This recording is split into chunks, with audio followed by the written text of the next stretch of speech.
In the game we are about to examine, we see Alekhine at the top of his game. Lasker was getting on in years, but was still a very tough customer. It is striking how Alekhine powerfully builds up his attack until a final combinative finale settles matter. The game began with d4, d5, c4, e6, knight c3, knight f6, knight f3, bishop to e7, bishop to g5, knight b to d7, e3, castle kingside, rook c1 and c6. Lasker has selected the Queen's Gambit decline against Alekhine's d4 opening. The QGD is a very solid classical defense that aims at achieving a stable weakness-free position out of the opening. The QGD is a little stodgy but hard to beat. Usually, white comes out from the opening with a greater control of territory, but nothing more.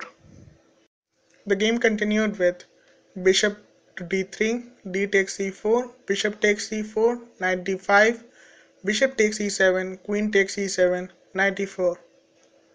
Alekhine avoids the trade of pieces, which is a standard theme when you have greater control of space.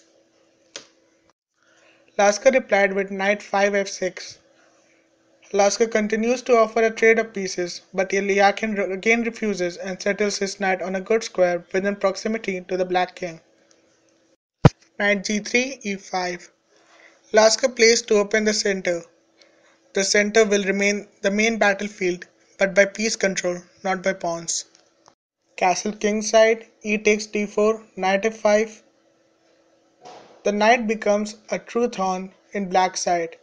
It is extremely well placed, but the efforts to expel the knight might prove more harmful than if the knight stands in place. The cure is worse than the disease. Queen d8, knight 3 takes d4, knight e5, bishop to b3, bishop takes f5, knight takes f5, queen b6. A very weak move by Lasker. The queen is not well placed on b6 and basically becomes the part of the scenery. Her absence from the center and the king side will be quickly and painfully felt. Queen d6. This is a powerful move by Alekhine and begins a kingside attack that cannot be parried. The queen will work in unison with the minor pieces to create fatal weaknesses in the enemy camp. Knight e d7. Lasker, no doubt regretting his 17th move, tries to do some damage control.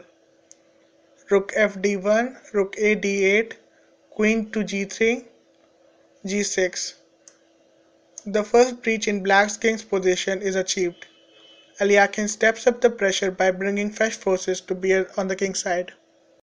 Queen g5, king h8, knight d6. As we see now, a knight planted deep in opposition's position can be an awesome attacking tool. Alekhine attacks the f7 square and now forces the black king to again expose itself.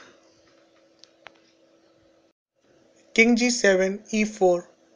The pawn stands ready to support the knight on d6 with e5 and also gets out the way for a rook lift along the third rank. Knight g8, a weak defense by Lasker. The only way to prolong the struggle was with the exchange sacrifice rook d e8, which leads to knight takes e8, rook takes e8, rook c2, rook takes e4, h3, to a better position for white, but one that's not easy to convert to victory. Rook d3, Alekhine makes full use of his assets. The introduction of the rook to join the hunting party is decisive. f6. Knight d f6 was the only hope, but white's attack is decisive after rook e1, h6, knight f5 check, king h7, rook h3 with threats all over the place, g takes f5, e5, and now look at that king side. It's a total mess. Queen d4, only chance, queen f5, check, king g7, rook g3 check, and king h8. Black's king side looks bullet riddled. E takes f6, knight takes f6, and now the safety move h3 should give white the decisive edge. Back to the game. Knight f5 check, king to h8, queen takes g6. This beautiful sacrifice is the culmination of Alekhine's well executed attack.